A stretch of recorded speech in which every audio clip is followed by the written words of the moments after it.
very warm welcome to all of you. We are very fortunate this afternoon Professor Sridharan, who is the Director and Chief Executive Officer of University of Pennsylvania Institute for the Advanced Study of India. He needs no introduction. In fact, we have all been reading his work over the years. We have learned so much from his exceptional insights. And today he is going to share his thoughts and insights with us on a very important topic, a very intriguing topic, I would say, that is India's rise and its relationship with the South Asian region.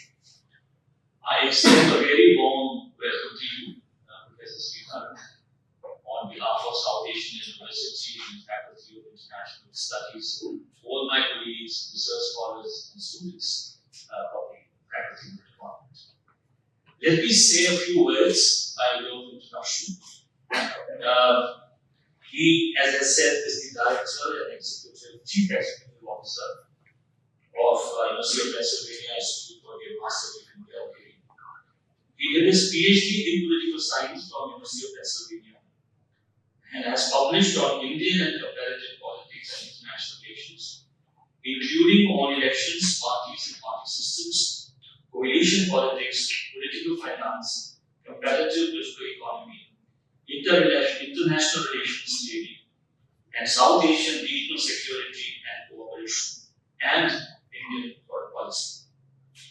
He has held various visiting appointments at the London School of Economics, the Institute of Developing Economies in Tokyo, the University of California, Berkeley, and the Institute of South Asian Studies, Singapore. He is the author, editor, and co-editor of 12 books, most recently Elections, Parties, and Coalitions in India, Theory and Recent History, which was published by Permanent Black in 2024, and Oxford Handbook of Indian Politics, which came out in 2024. He has published over 95 academic articles in scholarly journals and academic volumes, and he is the editor-in-chief of the very prestigious Routledge journal, India Review, since 2008. So with these words, we are now have the great pleasure and privilege of inviting Professor Sridharan to please deliver.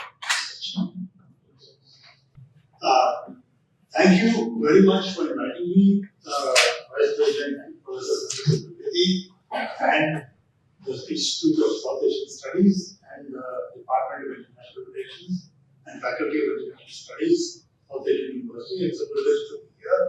I have been to your earlier campus at first time visiting this campus, and so it's a privilege to be right here. Thank you so much. And the topic that I suggested to Professor Chaturvedi was India's rise and its relationship to South Asia. I'm going to look at India's rise in the context of international relations theory. And theories, there are several theories. None of them is a perfect explanation of fit to the facts, but they explain something, they don't explain something. So I will look at the whole question of India's rise in the light of international relations theory, and then also look at what's been happening in South Asia, and rather the big question that can India, as what is usually labeled as a rising power in Asia, rise from middle power status to great power status / major power status, if it does not have at least a certain amount of support in the region, or at least not opposition from within the region. And there are debates on this. I'll go into this.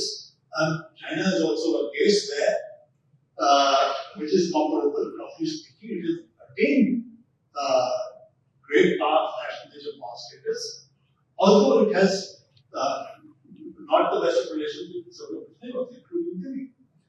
So this is what I suggested as a topic. So now let me just start off with some clarity about terminology. Okay, superpower, great power middle power, regional power, rising power, however they've been understood and defined in the literature. Okay?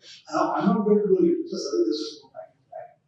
But I'm just picking up on some of the key authors, key points. Now, for superpower, with T.V. Paul in his recent book that you recently about generations and he has avoided the term great power because it's major power, and he has avoided the term superpower because it's global power. So, but traditionally in the earlier literature, I mean, John Mearsheimer, who's classical, the arch neorealist, okay? I mean, broadly speaking, there are several theories, but broadly, two big streams are the neorealist, and with different, different emphasis, different projections about what is likely to happen. Now, Mearsheimer, who's sort of hardcore neorealist, defines superpower as one having comprehensive military capabilities across the board. Okay? And the implied, implicit, underlying economic and technological power, military power depends on underlying economic, industrial, and technological scientific power. So, and it dominates not just its region, but also extends to, it dominates not just its region, but extends to, it's a global player. It has to get to exercise the economic military power on a global scale, at least well beyond its own region or country. So that is a superpower in the neorealist Mearsheimer definition. Okay? And then what is a great power? Okay?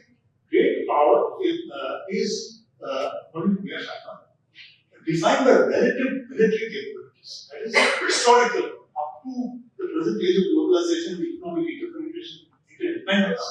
Military power was the defining character, and relative military power was the defining character of great powers and superpowers. Okay? So, Mearsheimer calls it based on relative military capabilities, great power dominates its own region. That's necessary, but not a sufficient condition. Okay? For this case. Alright. And so Mearsheimer, like neorealists, emphasize military power. Economic and technological power is just the underlying sort of necessary condition for as an enabler of military power. Ultimately, like throughout history, military power was the defining character of great power status and superpower status. Superpower is a term which came into existence during post-World War II with the dominance of the United States. On a global scale, even the British Empire, I mean, Pax Britannica was not, it was global, yes. I mean, the sun never set the British Empire. But the term superpower was not used at that time. Okay? They were competing great powers. In the Eurocentric world, Eurocentric colonial world, 1945, as a book only as political scientists as noted, changed the world order in two fundamental ways. One is the advent of nuclear weapons, which means unimaginable destructive capability, but also, if you have it, you have the capability to deter. So it's not just an offensive weapon, it is a defensive weapon. It can deter the use of other nuclear weapons, other powers if you have a nuclear weapon. And the delivery capability. If you have a survivable second strike capability. Okay? So 1945 advent of nuclear weapons changed the nature of great power competition. It brought in some stability, some kind of moderation, of prudence. Second thing was outlawing of conquest. Whole of history is a history of conquest, annexation of territory. Okay? 1945 meant that conquest is not allowed. And decolonization took place. The 51 countries that met in San Francisco in 1945 to form the United Nations are now 195 countries, almost 4 times the number of countries. There are also another 22 territories. But I mean, talking about sort of uncontroversial recognized countries, not counting Taiwan, Palestine, Kosovo, which are controversial cases, about 195 countries. So it is the number of countries that quadrupled, almost quadrupled since 1951. So 1945 was a turning point, nuclear weapons and decolonization. And outlawing of conquest. Although, we may be going back to that. I mean, recent statements by President Trump about Canada throwing out 2 billion conversations, all of that. But we have a kind of another learning. Okay, we'll have to see how things play out. So the new realist definition of good power, great power is this. I mean, what I just said. The sort of neoliberal, or you can say more multilateralist, and the neoliberalists emphasize military power, and they emphasize, Georsheimer emphasizes geography. And I agree with that. Geography is vital. I mean, whether what you call the stopping power of water, bodies of water, seas and oceans, stop conquest. I mean, it's much more difficult to project power across large bodies of water than over land. Now, the Eurasian subcontinent, Europe, especially eastward to Russia, Soviet Union, or Russia, was where land power was vital. I mean, you have to have a ground army and land power, and that was vital in most of history. Will change only during the 20th century and now 21st century. So, we have an emphasis geography, which I also gave in the context of India. Geography, bodies of water can protect you because it's easier, it's more difficult to come across a body of water, and it can also prevent you from protecting power.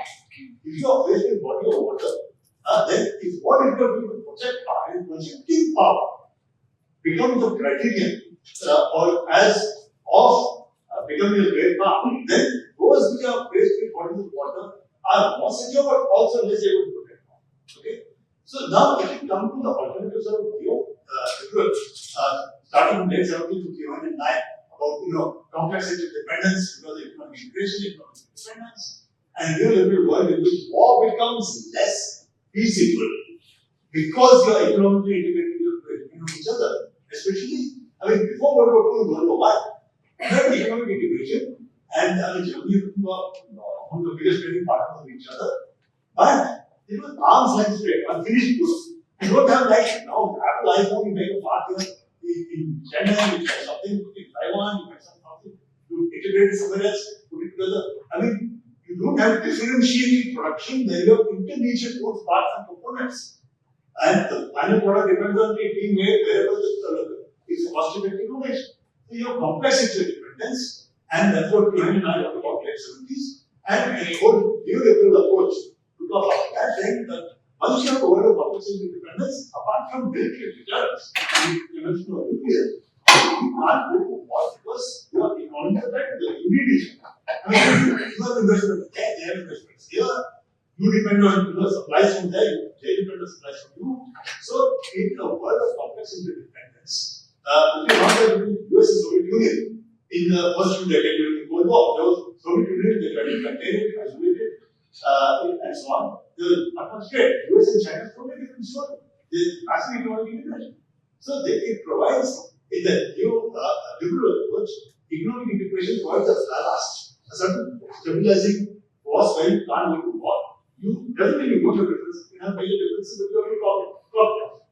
Then, I mean, I'm looking at, see, Busan and Weber have argued that, I mean, when they say the superpower, they are saying superpower has to have broad systemic capabilities and it need not be only military. Even an economic power alone, without commensurate military power, can be superpower, potentially. Okay? In a very rough sense, also China's nuclear power global strength.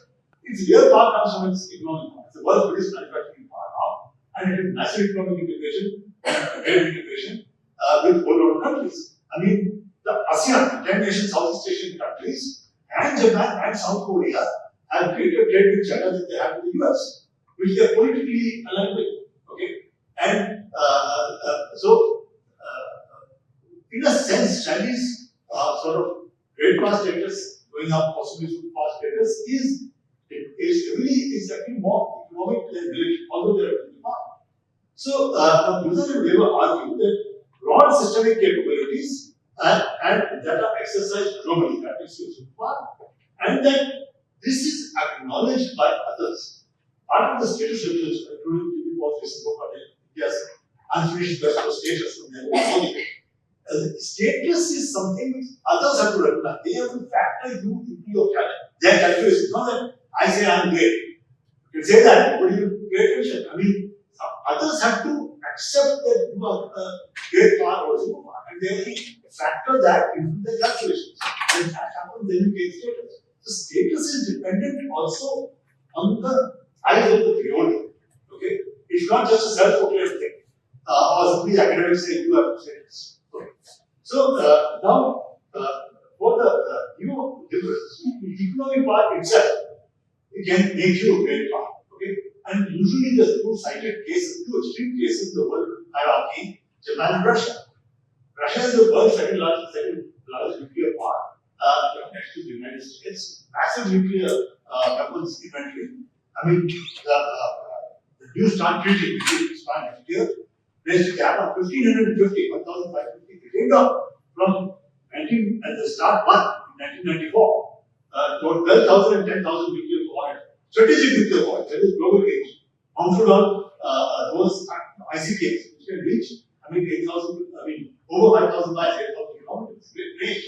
Okay, so they had 12,000 and 10,000. Now it's come down to capping, right? The 2002 Moscow Treaty, then the SALT Treaty, and the SALT Treaty in the 2010 successor to the START 1 or START 2, the START signed by Obama and the Russians. It is 1,550 plus they have 3,000 more reserve. So Russia is a case of massive nuclear weapon, nuclear military power, but its economy is not even important. Someone else something last year's figures for $2 trillion. India is about 3.1 trillion now. Okay, so then Japan is the opposite case, a massive economic power without commensurate military power. Okay, it's not a nuclear weapon power, it has a formidable conventional weapon, but all basically is not a US equipment. And but it has been since 1969 when then West Germany became third largest GDP after US and then Soviet Union till 2023 when Germany has just slightly overtaken Japan, number 3, Japan number 4. It was number 3 or number 2 after in the late Cold War and the 90s and up to 2011. It was number 2 in GDP, but without military power. So while the neoliberalists, I mean, Mr. Bhutan, one of the neoliberalists, Japan can be the great power, but yes, he would say no. You need military power. So you would go back to what he just said, that economic power is an enabler, but it's necessary but not sufficient to be a great power. Okay? So we talk about talking superpowers, great powers. Now, the other thing in the typology literature, we find 3 other kinds of powers we mentioned a lot. Okay? Middle powers, regional powers, and rising powers. So, what are middle powers? Middle powers literature took off in the 90s. Okay? You find that a whole lot of, like India at independence had a narrow middle class and a huge mass of poverty. Now the middle class has grown. There's substantial middle class. So it's become not just elite and mass. Society is elite, middle class, I'm in politics, middle class growth. The global system is actually a small number of great powers. 7 great powers from the interwar period, and most of all, you have 2 superpowers and you have some former great powers, the other 3 members of the permanent members of the UN Security Council, the nuclear powers, different parts of China, and so you had a handful of great powers which would basically impose their will, and you had a vast number of very poor, very weak countries, okay, even very large.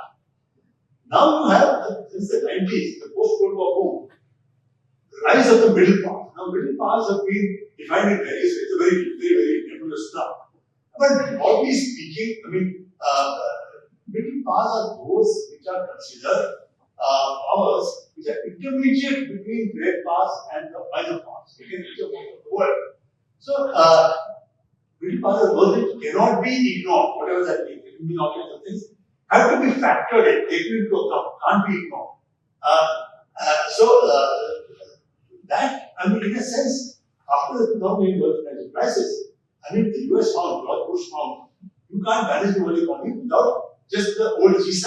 So G7 became G20. You need another 10 odd middle powers, which are significant economic powers. So G7 was not able to manage the world. The whole G7 which had the part of the world GDP back in 1975 which was formed. After 2008 financial crisis, you shifted to G20 because you need these middle powers, including India, to manage the world economy. So, in a sense, G7 to G20 is a metaphor for the rise of the middle powers. Okay? And then what are regional powers? Regional powers are sort of they can overlap both. Regional power can be a superpower. The regional power of the America, North and South America, is the United States, which is superpower. Regional power can also be not a great power. Okay, it can be a middle power. Okay, like India till very recently is the regional power of India. South Africa is the regional power of Southern Africa, and so on. But they are not great powers. So regional power can be all kinds of things. Okay, it just means that in its region, and because we have defined region as a security complex, what they call regional security complex. It doesn't mean regional security cooperation or agreement or treaty. No, it can be conflictual. A regional security complex is when you have security interactions that define the nature of the region. It depends on relative capabilities and what he calls the historical dynamic of amity and enmity. There's a historical dynamic of conflict or non-conflict, amity and enmity in the region. So those regions are defined. All the different regional security complexes, one of which is South Asia. The Southeast Asia, there's West Asia or Gulf, and so on. There's East Asia. So now regional powers can be anything from superpower to a middle power. Okay, they can be a great power, can be a middle power, whatever. So they can overlap different categories. Now, rising power. What is rising power? India, China, the rising power literature took off as a subset of the middle power literature. Rising powers are those middle powers which have a chance of actually going into the middle power level. And part of the literature about China is a classic, middle power, but now accepted as middle power, cannot be denied. So China has not just a rising power, it's a risen of India is the next thing talked about as a rising power, which can become a great power, or a major power. Okay, from what is essentially till now a middle power status. Okay, and also a regional power status of contested, not accepted. Contested regional power status and rising power. So I just try to bring some clarity into these terms. Okay, now to talk about India's rise or potential rise from middle power status to what is called great power, when he was some major power status, and there's also some MEA from 2015. They've been talking about leading power. And they also talk about same report of major power. They call the MEA in 2015 under the Modi-Man government.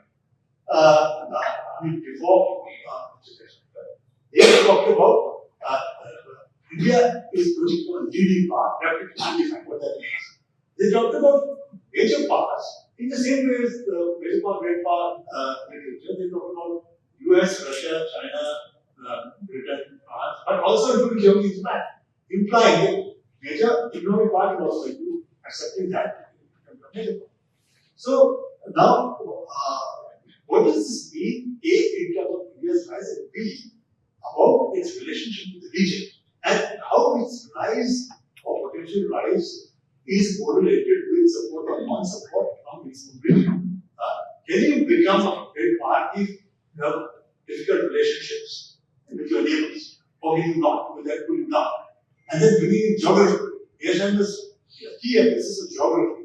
And what I wrote some years ago in a paper, were not just geographical constraints, but geostrategic constraints. Geographical is where you have the Himalayan mountains, you have the seas to the south, where just a few small island states. But geostrategic is your power is defined. Power is both absolute and relative. In the sense that absolute is you have nuclear weapons or no, yes, no, it's binary. Okay? But relative means you are defined not just by what you have, but what your opponents and neighbors have. And if your neighbors are also your opponents, what they have, that also defines you, that also constrains you, restricts you. So you are constrained by geographical and traditional geographical approach and geostrategic.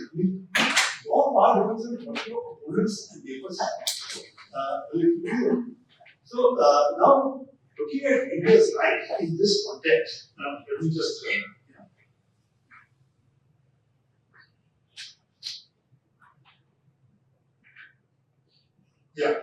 and also to mention that rising powers are defined not just as those powers, those middle powers that become great powers, but they are viewed as powers which like many powers can't be ignored, but they don't have an agenda setting power. But they are veto players. They have to be taken into account. They can't be ignored. I mean, they can veto any kind of agreement which the great powers can make above their heads because they can sabotage. Okay, they can their cooperation lead, which is the G7 agreement after the world economic crisis of global infrastructure domain. So rising powers are seen as powers which are growing faster than the world economy. They are increasing their share of world GDP, increasing their weight in the world, their influence in the world, and which are increasingly becoming veto players. They can sabotage things which will be left out, but they are not agenda setters. They don't write. They're not the good leaders. So these are the rising power. India is now, after China, is now considered to be a risen power. Okay? But India is considered to be the classic rising power. And others are like Brazil, like Indonesia, other countries which are also coming up. Okay? So now we have a situation there. Now, how does this relate to the Busan people regional security complex? Okay, but first let me just talk about India as a rising power. Basic numbers are there in the sense that India was at the time of the 1991 economic liberalization. In 1992, 1993 it was the 16th largest economic activity. By 2011, it entered the top 10. It became the 10th largest country in the top 10 in 2011. And by 2022, it became the 5th largest economy, overtaking France and Britain. Now the hierarchy is US, China, last year Germany, Japan, before that was Japan, Germany, now India, then France, Italy, Canada, Brazil, and then Russia. And then South Korea, Australia, Mexico, Spain, and so on. You know about, if I remember right, about out of 100 countries, I mean, I'm talking about 23 figures, 24 figures are not entirely 23 figures. World economy is 105 billion. Out of which US was 27 billion, about a quarter of world GDP. Okay, and the very model is a quarter is not declining. And this Europe and Japan is in Europe, right? Relatively not the US, it's remained for a quarter of world GDP from the time of the world crisis.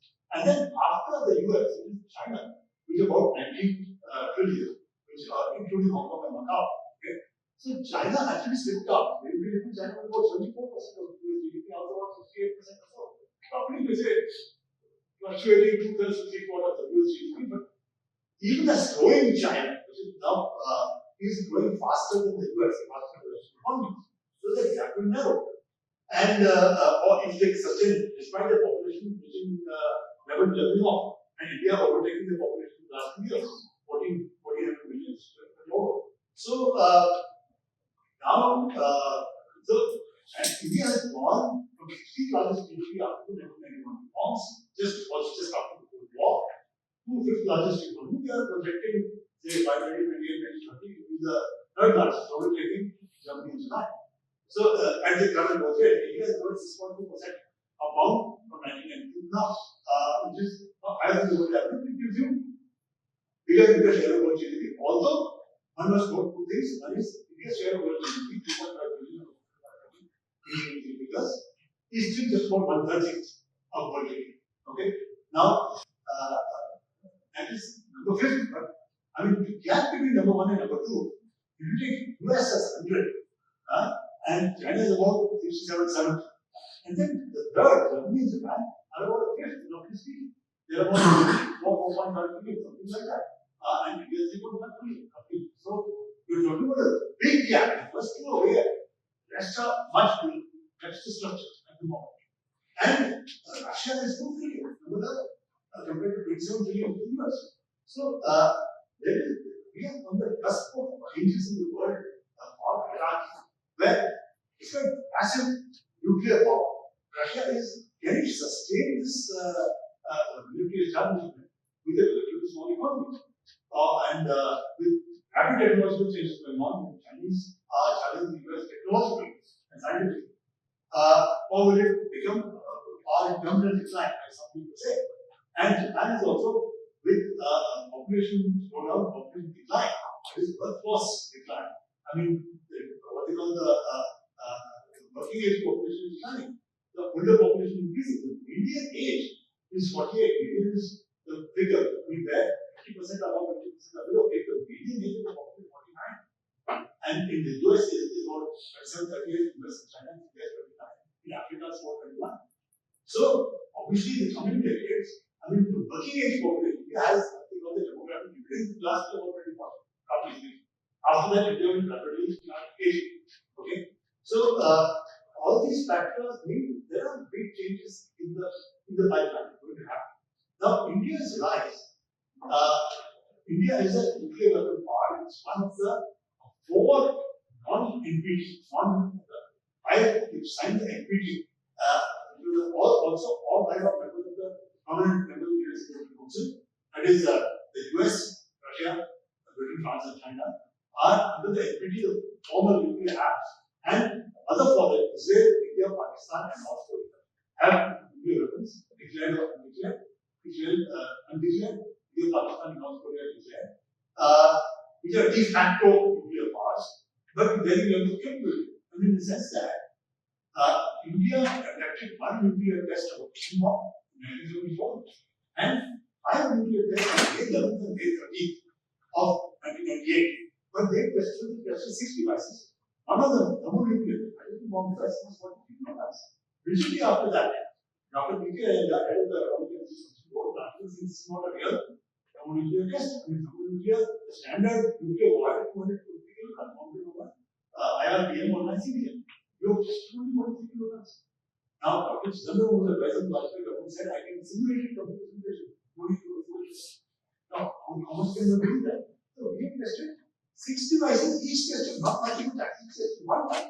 Okay, 2 sub-kiloton, 140 kiloton, supposedly thermonuclear, and 3 emission bombs, 1934. So, is that really credible? Serious nuclear weapon?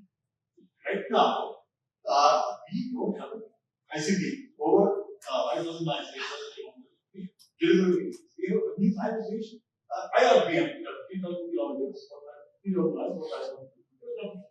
You can hit China, you can hit maybe the eastern part of Russia, not in Europe, but France, US. US, Britain, France, and Russia can with a single multi-warhead ICBM take out India. So, we are vulnerable. I mean, it is, in a sense, not in the big league in nuclear weapons and nuclear. Okay? But economically, India is getting there in terms of size. The other thing to qualify is that per capita income is still low. Okay? We are about 140, 139, 140 in GDP divided by population per capita income.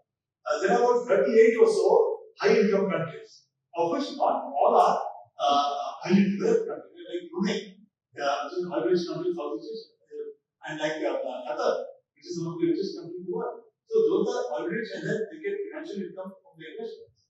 So you have about 38 or 40 odd high income countries who are strong, $13,000 in a month per capita income. Okay? Now we are at about less than 3,000, about 2,500 per capita income, one-fifth of the cutoff point for entry into the developed status. Okay? So there also per capita we are low, and nuclear weapons we have tested 6 devices 1 time each, not multiple. We have limited strike capability. Okay? These 3 US, Britain, France can take us out without us being able to reach them. And nuclear SSBMs, that is nuclear powered and nuclear missile carrying ballistic missile carrying submarines, of which the third is now being commissioned, are basically based on Russian technology. And the Russians were willing to transfer that, as Yogesh Joshi and Frank on some specifically added. So India is yes, it's a middle part, it's a rising part, but it has a long way to go. So there are constraints. Now, what are the constraints? One is what I call conversion part. Conversion of economic part of military part is not smooth and frictionless and easy. Economic part does not automatically convert to military part because military technologies and weapons are politically controlled. You can't just go and buy weapons. You have to negotiate. They will give you the latest technology. If you want to make in India, which is trying and successful, India sold about $2.5 million of weapons, but those are sort of lower order weapons. Okay, but in all the major platforms, whether it is main battle tanks, whether it is combat aircraft, whether it is submarines, or it is surface combat, okay, surface vessels. All of those depend very heavily on training force, like Rafale or like even the latest CE, general electric motor engine, now that technology for that has not been fully transformed. And so, if you have a really import dependent armed force, okay, and you have limited nuclear reach, then you are still not in the big league, okay. And in fact, another problem of talking about this, you can't just buy your way. Even now, India is one of the reasons why India is rising far is, you see, if you're the head of a major company in the world, you won't care if out of 1,400 million Indians, 800 million 5 kilos of rice, subsidy. You won't care about the 800 million. You know, in 2023, India was the third largest car market. 75 million cars were sold. 25 million in China, 15 million in the US, 40 million. Out of the 35 million, 4.2 million were sold in India. But India is the third largest car market after China and the US. So if you're the head of a car company, you don't care if there's so many poor people. You know that Indians you can buy are the third largest car market. If you are an aircraft manufacturer, 2 years ago, Air India and Indigo, they placed an order for 1,900 aircraft. 1,900 is a huge order. So if you're an aircraft manufacturer, you are looking, all the big companies in the world, they are looking at India as now having the ability to buy. It has 650 billion, between 670 billion foreign exchange reserves. This is one of the fourth largest in the world after China, which is really a big country, and China's Japan, Switzerland, and then India, all the rest also. So they are looking at you as the way that a seller looks at a buyer who can place the orders. That is done. I mean, they will not have money. They can place 1,900 aircraft, they can buy dollars from the last world. These guys are looking at you like that. So, in that sense, yes, you are a rising power. Okay, economic power. Does it translate into regional power? Now, the other thing in the literature is that how do you measure military power? You do what they call the bean counting approach or the power projection approach. Bean counting approach is you have 1.3 million armed forces, 1.1 million army, you have this many tanks, this many aircraft. Although aircraft doesn't achieve itself immediately, we are down to 31 squadrons. Outside the section, seated 42 squadrons. We are left with 600 aircraft. Okay. And the US has, including US Navy, US not an army, but maybe not only air force, 9,000 combat aircraft. I think more than this. Okay. China is 3,000 plus, Russia is more than 2,000. So now, is it the bean counting approach doesn't get you very far? It is that in power projection, can you project power? Or are you confined? Are you very defensive? I can defend myself, I can deter you, I can block you. But can you project power? Now, where the problem is, the region, that's where the region comes in. India has two contested borders, Pakistan border and the China border. The border dispute and the territorial dispute, both sides of border territorial dispute, with two nuclear powers, which can strike you. They can hit any part of it. Okay? So, if you have that, then you have a huge army in the US since World War II. The army budget is less than the Air Force and Navy budget. So, it's the power projection power. Okay? If you have a huge manpower overload, bulk of your less than 2% GDP for the defense expenditure is on pay and pensions. That will increase as people die. Now, this GDP scheme they want to be for. If you serve 4 years, then you shut down. So, it's a way of trying to save money. Now, if you have a huge manpower overload, when the Chinese have used post-Cold War, post-1991, Chinese and Russians have used their manpower and kept up in the air and sea and space. The future very unstable. Okay, they've kept up that. They've reduced manpower. Okay? You don't need huge. You're not going to have both sides conventional wars all the wars going on. Ukraine is imagine that. But India has a huge manpower overload. The bulk of the defense expenditure percentage of GDP goes in pay and pensions. About 50-60 goes of new weapons and technologies. In where armed forces is opposite to that. About 20% goes in the pay pensions and about 50% plus goes in acquisition of new technologies, new weapons and technologies. So that's where the vision comes. You have two parties. Your entire north you can't protect one. Your faced with two nuclear powers, you can't protect one also into Central Asia or this way, that way. Even Burma next to the east. These are the Chinese are much closer there. And they can protect more into Burma from that side. Okay? So you can't, if you make a economic approach, you go far projection. India can't project far into the continental Asia. You are deterrent, you have defensive part, you make a defensive thing. Then where can you project far? Southwards, you know, Arabian Sea, there is not any. But what is there? You have full couple of small islands coming, maybe such island coming, but you don't believe Sri Lanka as a soft of course. And then Maldives, then you have Chamos, which is and below that Mauritius and Seychelles in the west. So you have a vast empty space and no power protection capability, even with the Russian supply, contributed almost beside, it's about 20 kilometers, not even that ocean. So, and there are 125 surface combatants on the Mars. And what was only somebody who was surface. In of the US and also the French are there, British are there, the Chinese are there. So your power projection capability is constrained by the thought projection of all the stopping power of water, and there's nothing much there. Few small island countries, we're not sufficient. Okay, so you can't project. You are basically in a defensive game. You're batting on the back. Okay, you are not going on the future 86. You can't do that. I mean, you're blocked in the north, and your power projection is also constrained in the south, in the ocean.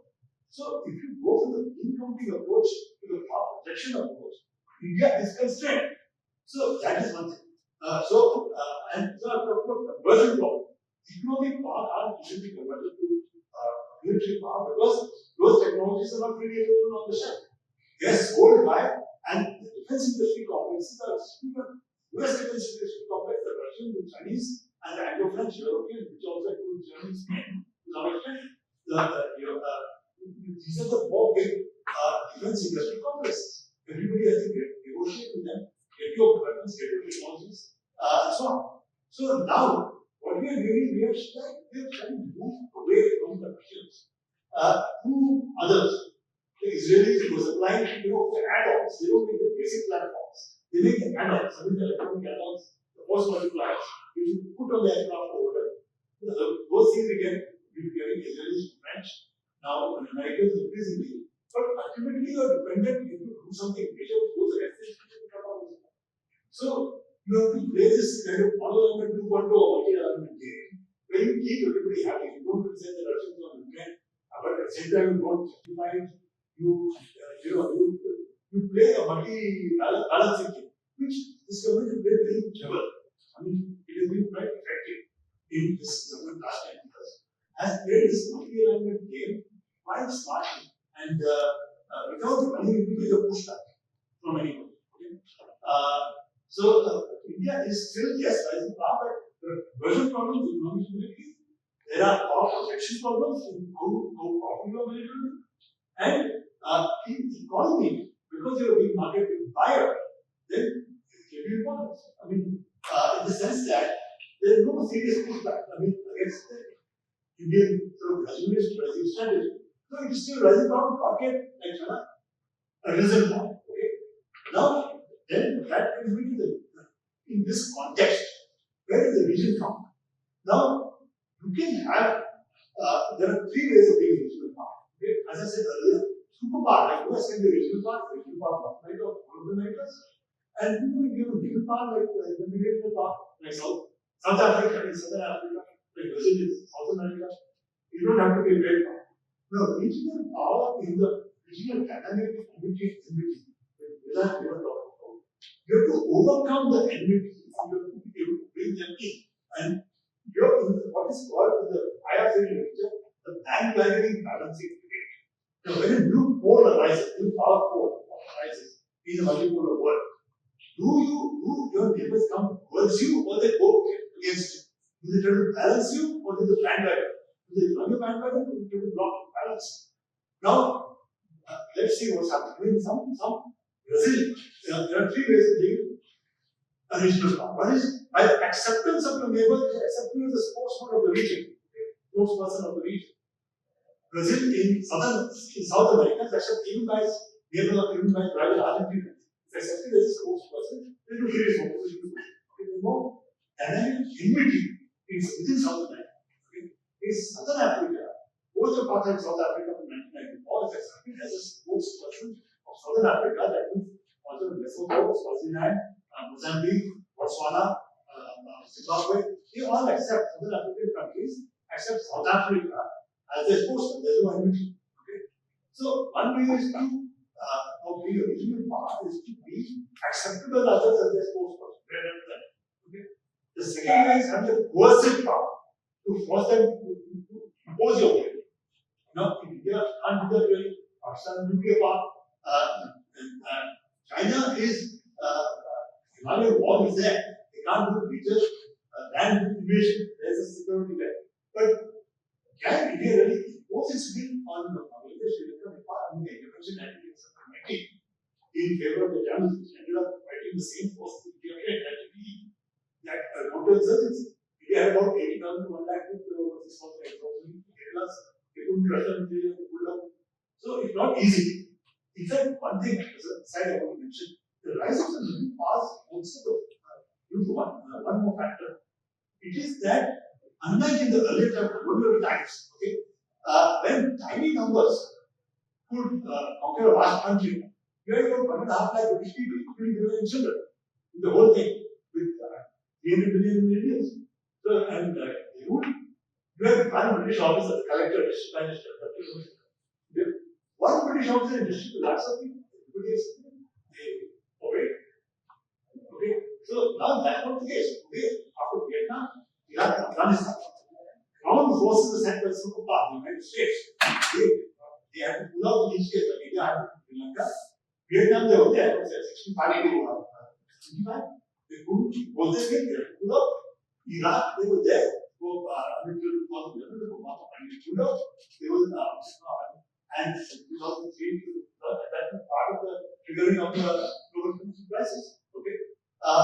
They see you send 2 lakh troops, 3 lakh troops in country of 40 million people, like Iraq, Afghanistan, 40 million. How do you can't do 2, 3 lakh soldiers who aren't fighting all the time, share to eat, they have to sleep. How will you impose your will on 40 million people?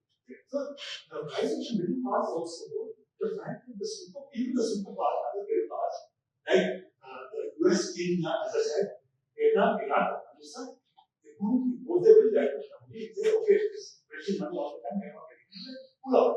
Soviet Union in Afghanistan, 1979 to 89, one was pulled them out. So the middle class are what they, they have the power to resist imposition. One of the definitions of middle power is you cannot ignore, and you have the capacity to resist imposition. So, military imposition is what you have to accommodate imposition. Similarly, India was in sedition. In the open Bangladesh, they have only obeyed 1.5 lakh troops. Sri Lanka has about 3 lakh troops. Now, India has 1.3 million army, but they are deployed in the Pakistan border, 5 lakhs here, about 2 lakhs from there, 2.5 lakhs from the China border, extra reserves. You don't have enough to really occupy the coast. They have a country of say, you can't do it. Sri Lanka, you can't do it. Even Nepal, you have to go up to mountains. You can resist. So that India, the second definition of middle class, you have coercive capability. Coerce your neighbor, impose your will. You can't do that also. I mean, you're not accepted as a spokesperson of the region because they are very different ones with each of the country. Okay? You can't do that. So coercive part will extremely costly in this case, without any guarantee. And third is, the third way of being a regional part is the way India is regional part. You simply larger. You're bulking larger. You're 80% of the region in terms of area, GDP, size of armed forces, you're simply bigger. So your regional power simply by bulking larger, but without necessarily having coercive capabilities and without being accepted as local. Now, there you get into what is designed what the historical damage artificial levels of historical damage, the Pakistan and all the rest. Okay, the other issue, that's the certain historical damage of China. I am very pessimistic. I mean, China do people. See, we dismiss the Chinese model. What is the game? What is the their view? I mean, I'm not talking about the game line. This is our official component, which is the British inherited policies. Their claim line is within. They have come to also in some parts. This is the claim line, you know the claim line. There is a claim line, there is a certain perspective which they apply normally to India or to local laws. We are not. Their view, which they hold me, I mean, intention is that look, this order is drawn by the same British imperialists who rejected it. So if the British imperialism is not legitimate, this line drawn by the same British imperialists is also not legitimate. It should be in principle open to people. In principle.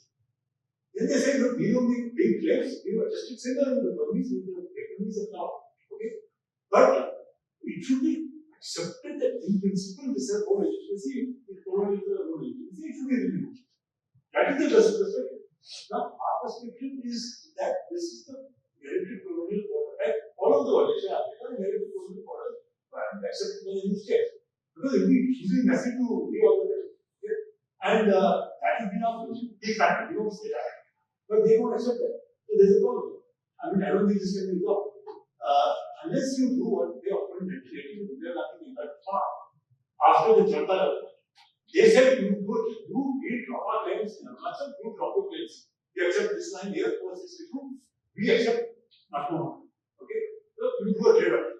Now, to me, that looks like a really feasible way of going forward. But I don't, this is on the executive question, this is not politically saleable at home.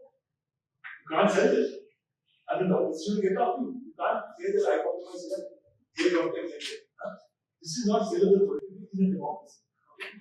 This was the reason why we rejected it. And so we oppose it there.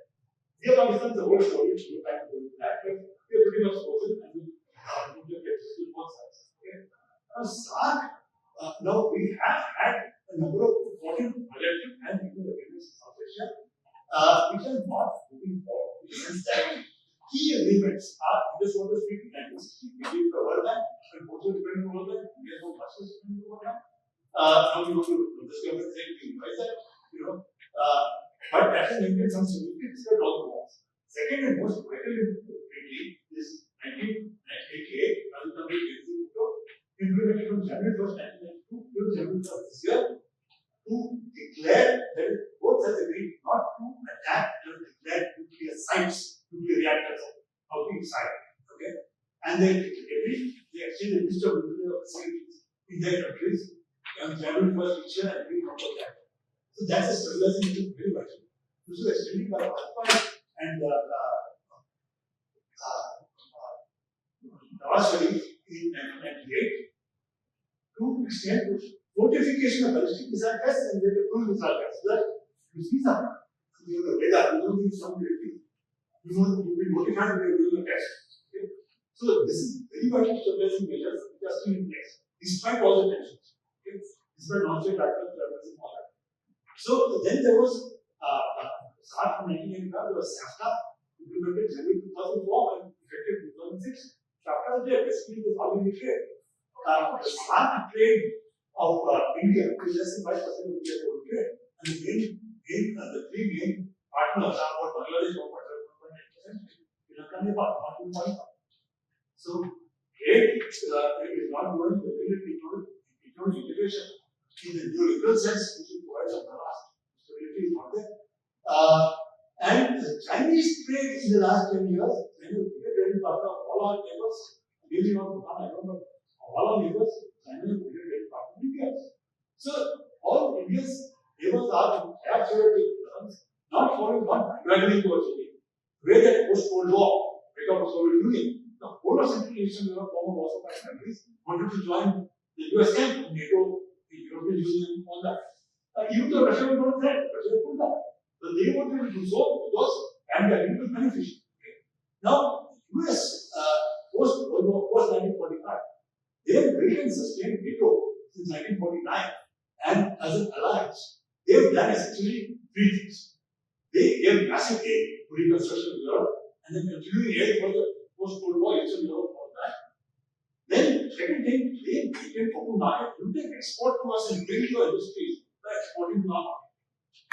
And And third is, they allow immigrants. They have immigration. Every country in the world, every nationality in the world, US colleagues are American. But actually, lobbies for Americans. Okay? So, you had massive, they had liberal immigration policy, liberal import policy. Now, Trump tariffs are reversible. Okay? So, they incentivize bandwagoning towards themselves by giving aid, by accepting other people's exports, accepting other people's kids and candidates. Okay? So, one American secretary he was joking, but only half, he was half joking, he only half joking, half serious. He said, "You two guys, 20 years back, both 58 and family, when Indonesia they accepted their de facto status, what you want to do, government country reactors, right? IAS safeguards, other safeguards, or you start to respond. If you buy civil military, you can civil nuclear, you can understand. They said, look, we have a money to do. Even you don't have capacity to retire. Even if you do me wrong. Because war games and countries are really being hard. He said, this is a joke. But you only half. Okay? So now India is, in this sense, if you look at the overall, India is giving aid. India is emerged out of here from this war 6-7 years ago. On India, since the late 90s to has one is a significant aid donor to other South Asian countries and to Africa, not to Pakistan, but to other South Asian countries, maybe Afghanistan, they go to now $1 billion, with Taliban taking over. And we are doing that. The other two things, open market, we are a protectionist economy, we don't allow other people to export to us, we have high tariffs, and we are not taking immigrants to get out. Under this government, allergic about immigrants. India's are what? There are about 6 million refugees and immigrants in India out of 40 million, 0.5%. Okay? And Rohingyas are about 40%. But this is politically fluent thing where you're allergic to anybody coming in, and whereas the US is opposite, you're taking in lots of people. And this is also linked to the dynamic of ambiguity.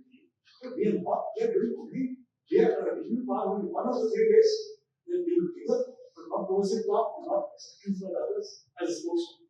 We are, out of the three things the US did to this pandemic, the pandemic balance in literature, we are doing only aid, but aid in grants. We are not accepting the products, we are not accepting the people. Except the Nepalis, maybe 50 in the country. Okay. So, in that case, how can you use bandwagoning? You can't use bandwagoning unless you change certain basic policies. And you incentivize bandwagoning towards yourself by competing with China, which is a bigger trading partner of each of these countries than India is. So now they are following what you're doing globally. You're doing non-alignment or multi-alignment. You're hedging between this and that side. You're doing the same thing, they're hedging between India and China. All the neighbors are doing what's called a hedging strategy. Hedging is possible in India and potential fight into the Chinese. And so they are following this. They're doing globally, they're doing this.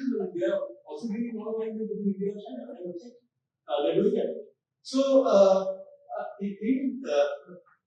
broadly, to sum up, and I'm not going into domestic politics at the moment. Domestic politics is part of the dynamic of ambiguity. Okay, if you have certain types of conceptions of nationhood and nationalism, then you can more easily get on to the level we did not. And in politics, because all the neighbors are politics. So, broadly speaking, there are two in the nationalism literature, post Anderson's book, 1983 national communities. The regional nationalism. Now, I'm oversimplifying, usually oversimplifying for the lack of time. We have two types of nation and two types of citizenship. You have basically what's called just soil. That is the law of the soil. And you have just sanguinis, the law of descent of that. In nation based on just soil, there is the law of the soil. United States, the classic one. Everybody on this land is equal, whatever the diamond base color is. Okay?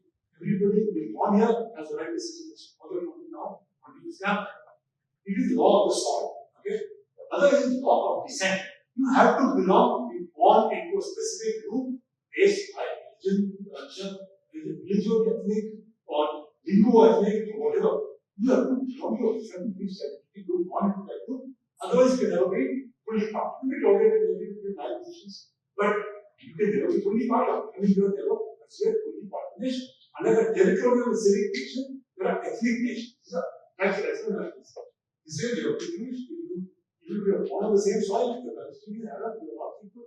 I mean, see, now, our constitution is of the territorial civic networks.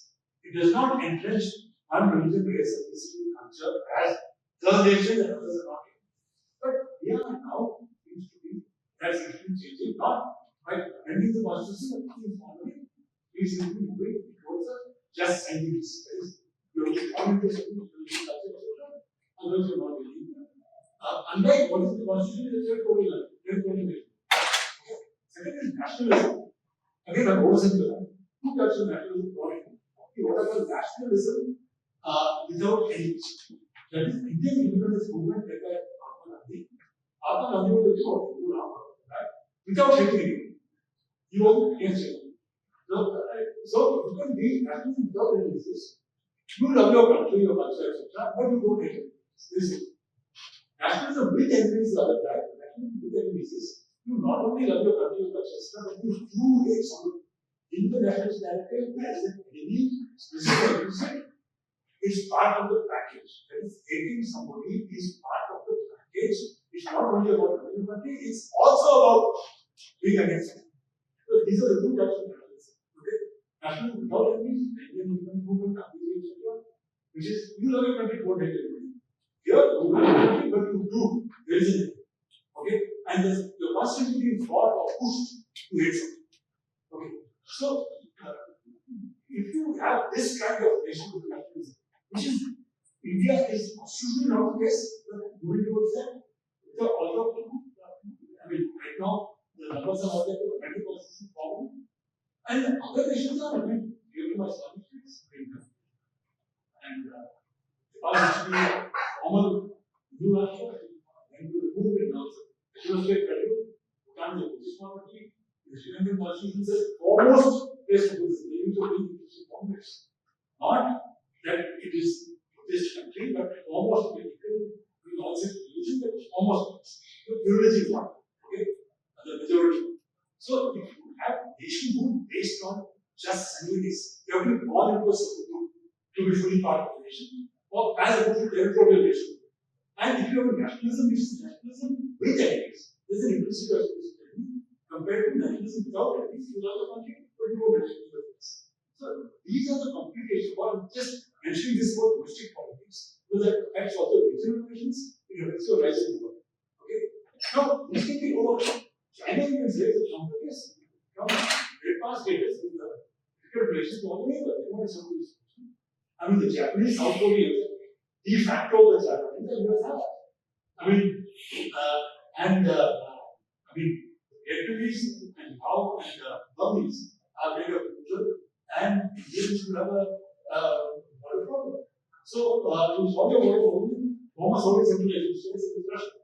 So, China is also not one which has a bandwagoning neighbor. They are also opposing China, but they resist because of economic power. Their GDP is 5 times faster. So, once you get it, maybe it can override.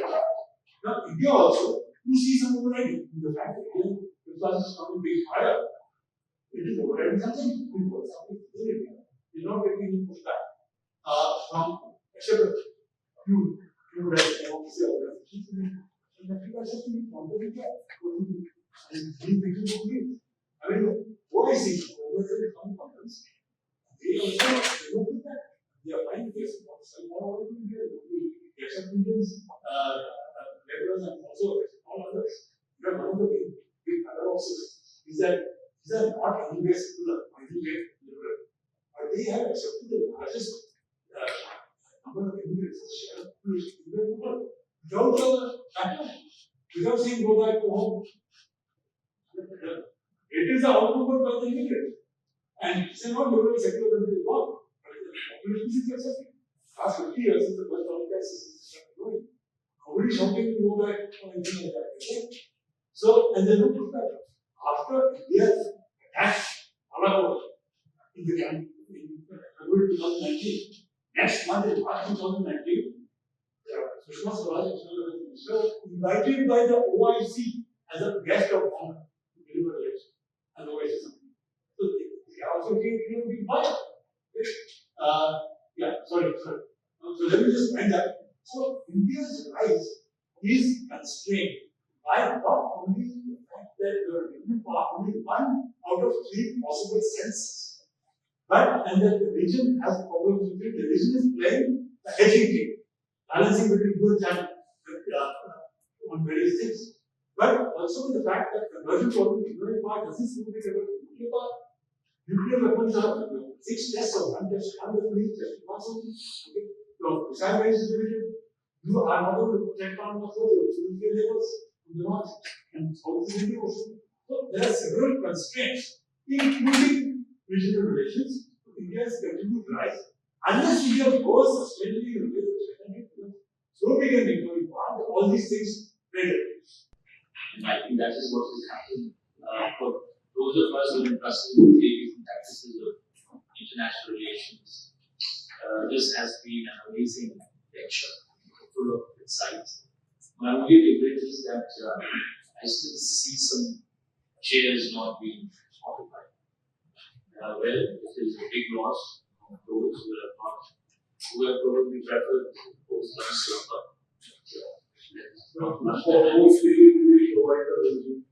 So, for those people who are not here, the video will be we have recorded the lecture. yes, we have done that.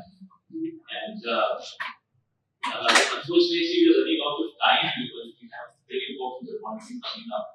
But we still have a few minutes for a couple of questions. Yes. Thank you so much for the lecture. My name is Sanjay, first year student, UPIASI department.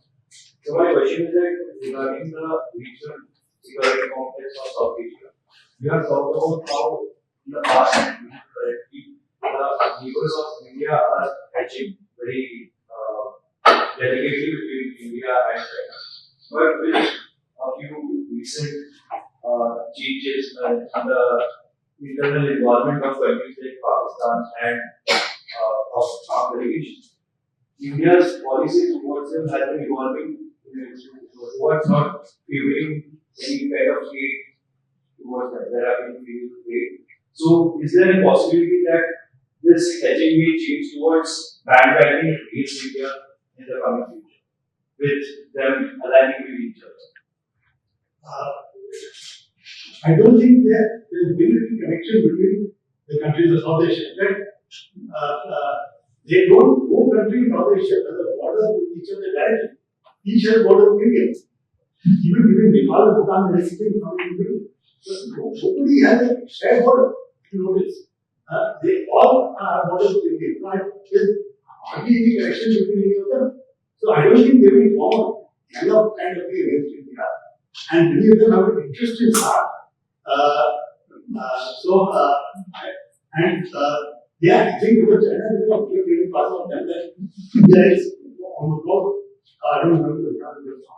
But if India grows faster, India's continued growth and gets more in China, and India gets more aid, if India becomes better on reducing tariffs, takes in their imports, then they will start looking towards India. Unless you have domestic developments in India, which sort of, they find unpleasant. I am afraid we cannot take more questions because I've just received a message. We have an appointment at 4:30. But I can assure you that Mrs. Sridharan will be back with us. In the meantime, we will continue to discuss insights in our conversation, both inside and outside of the classroom. And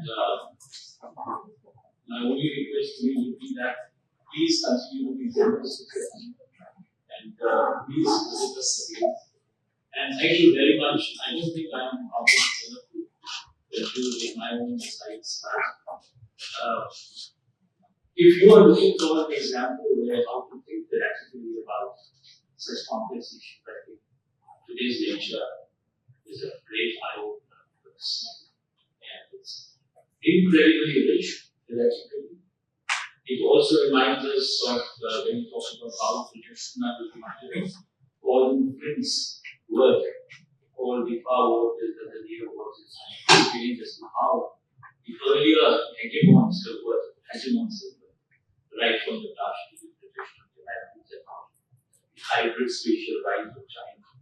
It has been a fascinating talk. We are very grateful to you, Professor Sridharan. And as I said, we have just a few minutes left for us to re-elect our countries. So thank you very much for all those who have come. And for those who have not,